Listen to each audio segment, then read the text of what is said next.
Fala galera! Bruce Willis é um dos maiores astros da história do cinema. Divertido, carismático e versátil, ele bota pra quebrar. Recentemente, o público foi surpreendido com a notícia de que o ator vai se aposentar por problemas de saúde. Pois é, ele foi diagnosticado com afasia, um distúrbio que compromete a fala, a compreensão e a escrita. Por isso, resolvemos fazer uma homenagem especial, elegendo os 10 melhores filmes de Bruce Willis. Bora começar?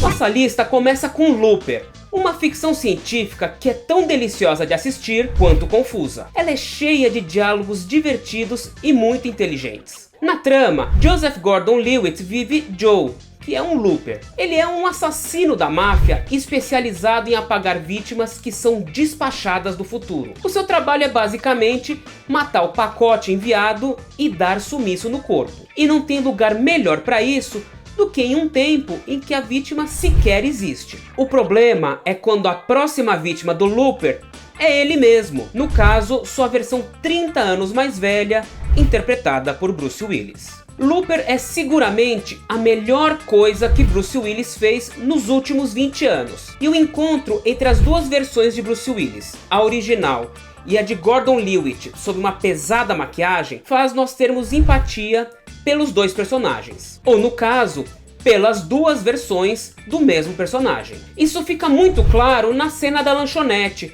onde o velho Joe encontra sua versão mais jovem. Ele está tentando evitar a morte da sua esposa e para isso ele precisa matar o seu assassino no passado. E você nunca tem certeza de até onde o velho Joe irá por amor. Looper é um filme sobre o tempo e o que a violência pode fazer a um homem. E o diretor Rian Johnson equilibrou muito bem todos os elementos que tinha à disposição, fazendo um filme com personalidade e que se destaca por ser original. Especialmente uma década marcada por tantos remakes, continuações e adaptações.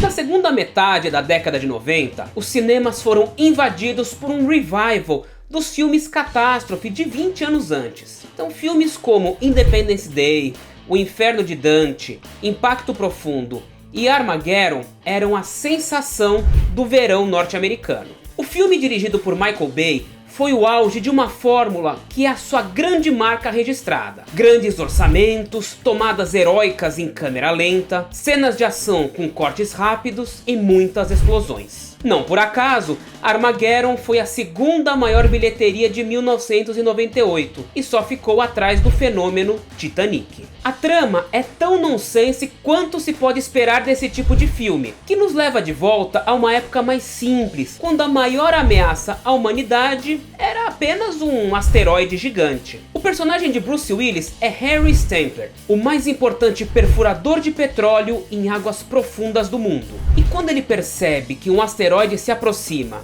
e ameaça destruir a vida na Terra como a conhecemos, incluindo a de sua filha Grace, vivida por Liv Tyler, ele sabe que não tem outra escolha: ir ao espaço e chutar a bunda daquele maldito asteroide. E não tem nada mais cinemão do que curtir uns momentos que misturam ação desenfreada e sentimentalismo barato. Tudo isso ao som de I Don't Wanna Miss a Thing, da banda Aerosmith. E com um baldão de pipoca no colo. Tem coisa melhor?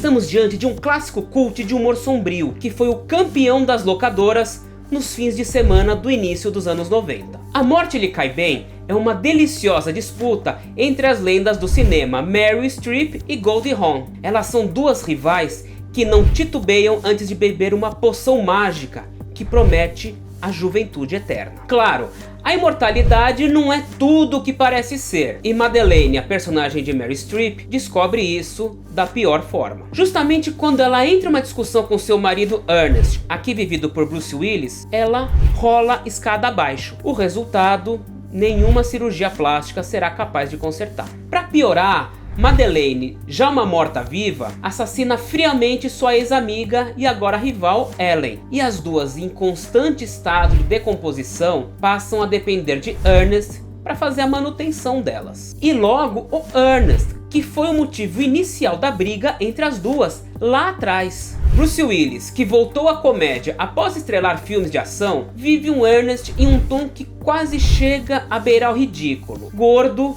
fracassado e alcoólatra. Acho que eu me identifico com o Ernest. Ele é motivo de desprezo pela Madeleine e sonha em se separar dela, mas falta um pouquinho de coragem. Ele havia deixado de ser um renomado cirurgião plástico para se tornar um agente funerário e maquiador de cadáveres. E é justamente neste talento de Ernest que Madeleine e Ellen estão interessadas, nem que para isso ele também tenha que tomar a poção mágica. Robert Zemeckis, diretor de clássicos como De Volta para o Futuro e Uma Cilada para Roger Rabbit, está em sua melhor forma e conduz um filme que arranca risadas do início ao fim.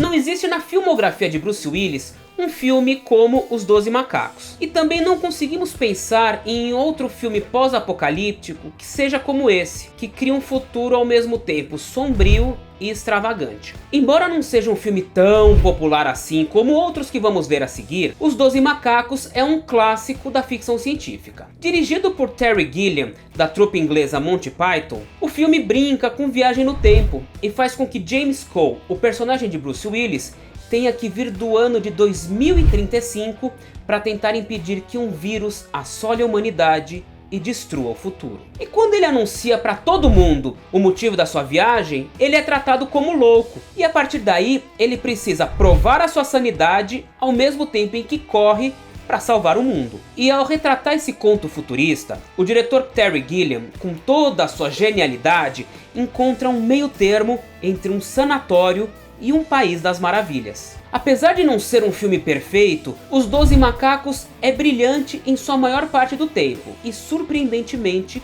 comovente. E por mais estranho que possa parecer, Os 12 Macacos acertou mais sobre o futuro do que qualquer um de nós poderia imaginar. Lançado em 1995, Os 12 Macacos é também o primeiro contato de Bruce Willis com temáticas que ele viria abordar em outros filmes de sua carreira. Essa ideia do futuro distópico, por exemplo, também está presente em O Quinto Elemento, e Viagem no Tempo, como nós já falamos, em Looper. O filme ainda rendeu uma merecida indicação ao Oscar para Brad Pitt, na categoria de ator coadjuvante.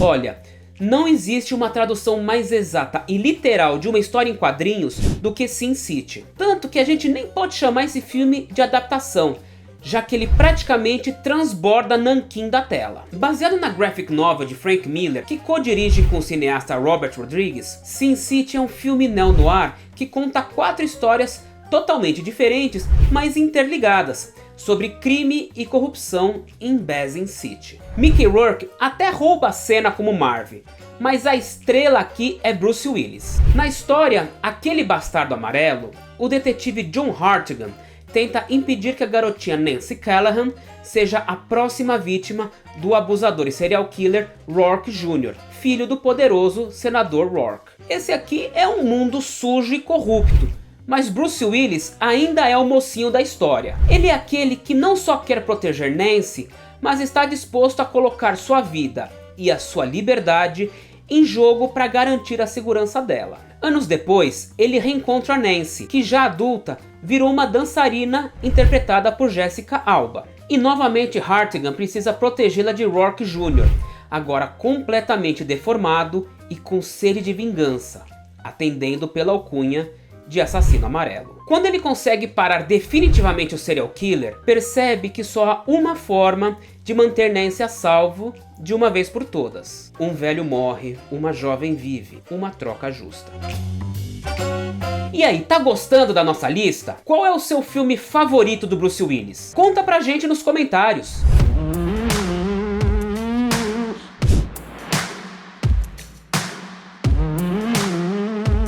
O Quinto Elemento é um deleite visual. É um dos longas de ação e comédia mais divertidos e exuberantes dos anos 90. É uma obra que entrou para a história do cinema e que hoje ainda vê sua influência em diversas produções do gênero. O filme é a realização do sonho adolescente do diretor francês Luc Besson, que escreveu a história quando tinha apenas 16 anos. Na época do seu lançamento, o Quinto Elemento dividiu a crítica em extremos de amor e ódio, sendo considerado simultaneamente o melhor e o pior blockbuster do verão de 1997. O filme conta a história de Corbin Dallas, um taxista que dirigia tranquilamente pelas ruas da Nova York do século 23, quando uma mulher misteriosa cai em cima do seu táxi. Ela é Lilo, vivida por Milla Jovovich em sua estreia no cinema. Lilo leva Dallas a se envolver em uma aventura maluca para deter um estranho ser demoníaco que percorre a galáxia a cada 5.000 anos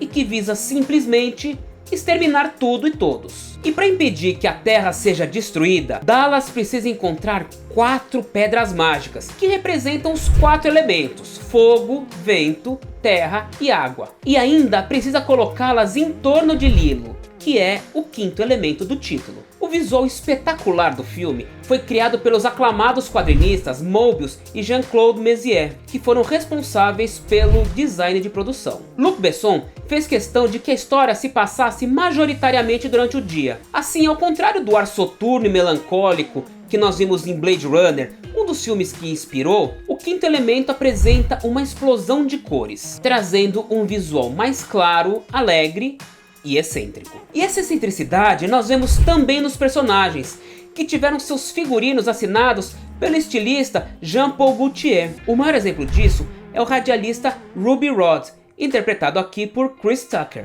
Um destaque especial vai para Gary Oldman, que no papel do vilão Zorg repete com o diretor Luc Besson a excelente colaboração vista antes em O Profissional.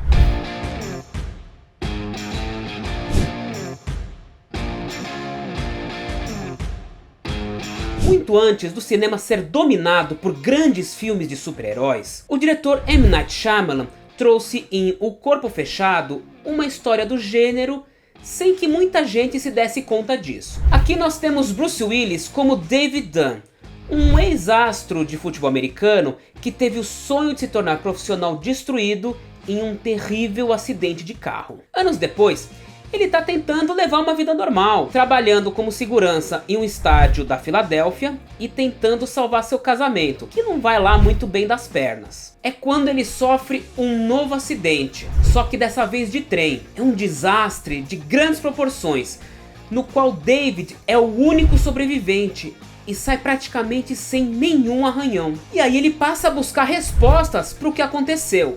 E quem o auxilia nisso é o Elijah Price, aqui vivido por Samuel Jackson. O Elijah é o completo oposto de David e sofre de uma rara condição que deixa os seus ossos frágeis como vidro. Corpo Fechado é o conto do herói clássico, a história de um homem com habilidades incomuns e praticamente invulnerável. Mas aqui Bruce Willis traz uma interpretação mais introspectiva, explorando o fardo de viver escondido e de ter de lidar com um poder que é ao mesmo tempo um dom e uma maldição. O filme vai dando pistas sobre a sua real natureza ainda no nome do personagem. David Dunn repete a mesma letra em seu nome e sobrenome, assim como Peter Parker, Bruce Banner, Stephen Strange e outros personagens dos quadrinhos da Marvel, criados pelo lendário Stan Lee. Além disso, tal como as grandes histórias de HQs, o filme explora os contrastes entre herói e vilão, que não são apenas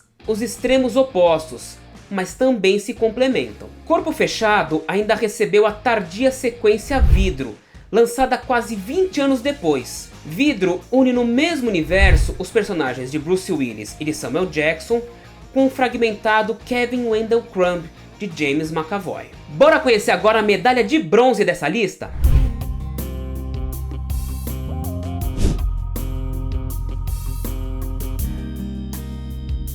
Em Um Sexto Sentido, o psicólogo infantil Malcolm Crowe, personagem de Bruce Willis, abraça com dedicação o caso de Cole Sear. O garotinho de 8 anos, vivido aqui por Haley Joel Osment, tem dificuldades de entrosamento no colégio e vive paralisado de medo. Malcolm, por sua vez, busca se recuperar de um trauma sofrido anos antes, quando um de seus pacientes se suicidou na sua frente. E é junto com o psicólogo que percebemos que o problema de Cole não é apenas de socialização, já que ele diz ser capaz de ver gente morta. A partir daí, passamos a ver que o menino realmente fala a verdade. E não é só isso, muitos dos fantasmas que assombram Cole têm alguma relação com pacientes anteriores de Malcolm. Então nós temos aquele que é o maior plot twist da história do cinema. Aquele final que deixou todo mundo na ponta da cadeira, sem acreditar no que estava vendo. E é um final tão bem construído, graças sim à engenhosidade de Shyamalan, mas também à interpretação dramática totalmente entregue de Bruce Willis. Haley Joel Osment, por sua vez, traz uma das maiores performances infantis de todos os tempos. E a sinergia entre ele e Bruce Willis em cena é a alma do filme. Sem trocadilhos. Qual filme será o nosso segundo colocado? Antes disso, não esquece, hein? Curte esse vídeo delicinha e se inscreve no canal. E não esquece de ativar a sineta, meu filho. Assim você fica ligado em todas as nossas novidades. Bora continuar?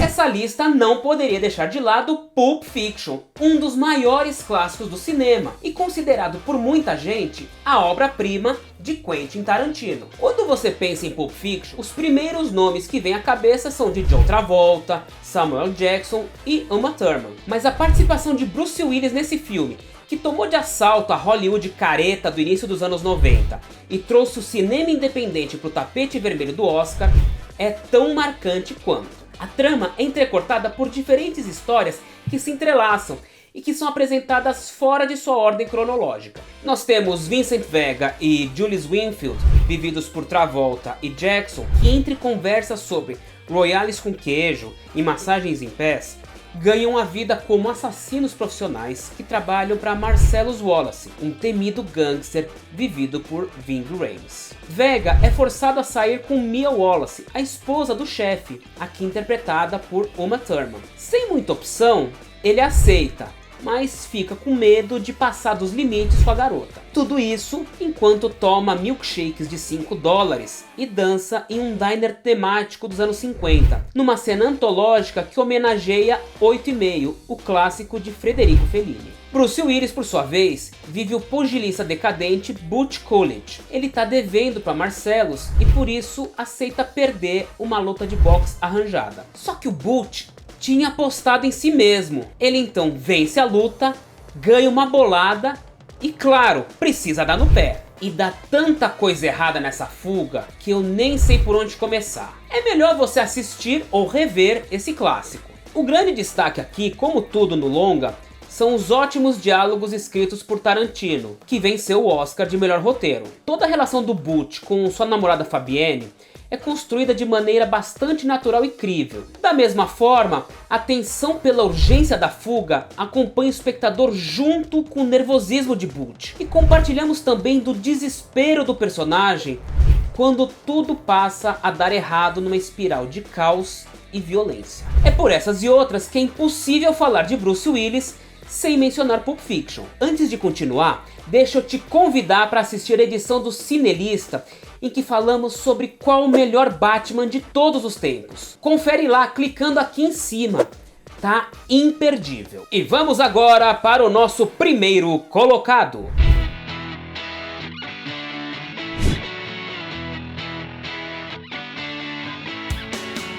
O topo dessa lista é inquestionável. Estamos falando de Duro de Matar, o maior filme de ação de todos os tempos. E talvez o maior filme natalino de todos os tempos. Se hoje Bruce Willis é um astro do cinema de ação, precisamos lembrar que nem sempre foi assim. Nos anos 80, todos os filmes do gênero eram dominados por brucutus como Arnold Schwarzenegger e Sylvester Stallone. E o papel de John McClane foi oferecido a todos eles, que rejeitaram sumariamente. Foi quando o roteiro caiu no colo de Bruce Willis, que naquela época era conhecido pela série de TV A Gata e o Rato. Quem tem mais de 30 e lá vai fumaça, lembra bem dessa série, que passava na Sessão Aventura nas tardes da Rede Globo nos anos 80. Só que o engraçadinho David Edson, da agência de investigação Moonlightning, não parecia ser a escolha ideal para combater terroristas armados até os dentes num thriller de ação. Perto do Rambo ou do Exterminador do Futuro, ele até parecia baixinho e raquítico, mesmo com seus mais de 1,80 m de altura. Mas foi justamente isso que fez Duro de Matar se tornar um clássico, fugir da imagem estabelecida do herói de ação. Ao invés do militar boina verde exorcizando seus traumas em uma zona de guerra, ou de uma máquina de matar implacável vinda do futuro, nós temos um cidadão comum salvando o dia apenas com base em sua persistência e uma boa dose de maluquice. Na trama, Bruce Willis é John McClane, um detetive de Nova York que está indo a Los Angeles para se encontrar com sua esposa Holly. As coisas não vão bem entre os dois, desde que ela se mudou para a costa oeste para aceitar um emprego novo. O casamento deles passa por uma crise, o que faz Holly inclusive rejeitar o sobrenome McClane, adotando o nome de solteira Gennaro. A ida para Los Angeles é a última tentativa de John para salvar o relacionamento dos dois. Holly trabalha no Nakatomi Plaza, um moderno e luxuoso edifício de escritórios. E é justamente lá que John chega para encontrar a esposa, no meio da festa de Natal da firma. E o John bem que tenta se enturmar na festa. Ele conhece o dono da empresa, o Sr. Takagi, e até o mala do Harry Ellis, o típico yuppie snob dos anos 80, que tá tentando pegar a mulher dele. Tudo vai muito bom, tudo vai muito bem, só que o prédio é invadido por terroristas alemães, liderados por Hans Gruber, numa interpretação inesquecível de Alan Rickman. Eles pretendem simplesmente abrir o cofre super protegido do Nakatomi Plaza para roubar 640 milhões de dólares em títulos. Para isso, eles simulam um atentado terrorista, que terá um fim trágico para os reféns. McClane consegue escapar de ser aprisionado pelo grupo de Gruber e passa a ser a pedra no sapato dos terroristas. Sozinho, ele vai eliminando um bandido por vez, com muita astúcia e com tiradas sarcásticas na ponta da língua. Duro de Matar, que é baseado no livro Nada Dura para Sempre, de Roderick Thorpe, é repleto de tensão e reviravoltas, prendendo o espectador do começo ao fim. E mostra como Hans Gruber tira proveito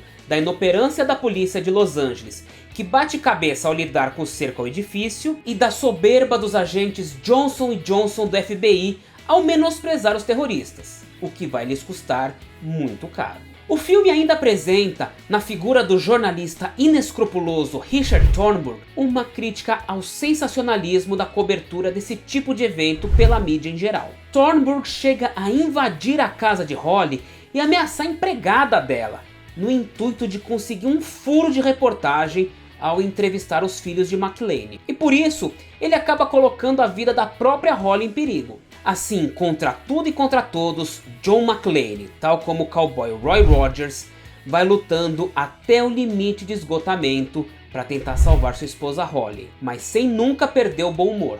E a vulnerabilidade do McClane, que passa boa parte do filme descalço e acumulando ferimentos, revitalizou o gênero de filmes de ação. Foi a partir de Duro de Matar que Hollywood passou a buscar heróis mais humanos e menos infalíveis. E como um bom cowboy, McClane salva a mocinha, sobe em seu cavalo, sua limusine, e parte rumo ao horizonte. Ah, uma curiosidade, Duro de Matar foi quase inteiramente filmado no edifício Fox Plaza, sede dos estúdios da Fox em Century City, Los Angeles. Na época, os produtores procuravam um local para as filmagens, e o prédio do Fox Plaza, que ainda estava em construção, assim como na história do filme, foi considerado ideal para a história. Por isso, a grande maioria das explosões usadas no filme eram reais, o que traz mais verossimilhança a tudo que nós vemos na tela. E uma dessas explosões foi tão intensa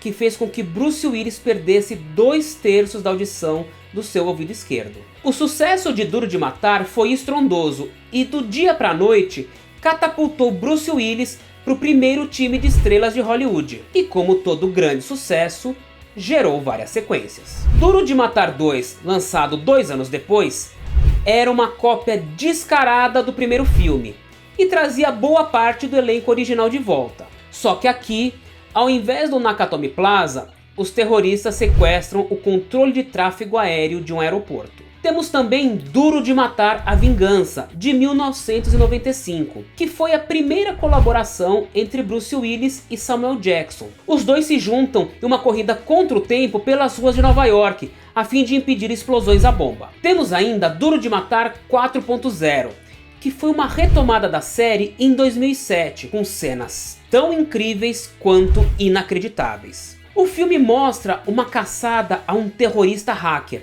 trazendo John McClane para a era digital. Olha, e é só, o último filme da série, olha, ele é tão ruim que a gente nem precisa lembrar. John McClane entrou para a história como um personagem emblemático e virou a tradução da persona pública de Bruce Willis. Yippee-ki-yay, motherfucker.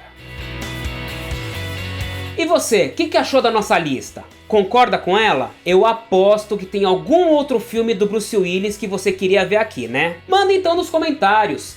E não esquece de curtir o vídeo e de se inscrever no canal. O Cinelista fica por aqui. Até a próxima!